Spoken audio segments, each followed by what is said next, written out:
Just like popping up, it's because we've pre-installed a Vhedia Mode on there, which does a couple cool things. So one, it allows you mode button on your steering wheel to be able to choose between different apps. Very handy if using different things. So you can go between CarPlay, your OBD2 or your Caravan Camera. And the other thing is it can dim the unit based on time, and can put a really dim screen over it. You can also uninstall it if you don't want it. But first I'll show permissions. So just go OK, come into here, go yep, press back, go yep,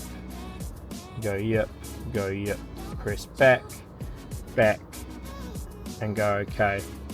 So they've all been allowed now. And the other thing it will ask you for is to set in an app. So I would normally come into here, set a navigation app. You can choose whatever here, but I normally just set phone link, which is your CarPlay Android auto app. And you can just set one of these. In this case, I'll just select car scanner, and that is pretty much all done. And that'll mean it will work now, and you won't get any pop-ups extra from it. If you didn't want to have it, click and hold on here and drag it to the trash can here, and you won't have to worry about it anymore. So that is your two options there, Vhedia Mode.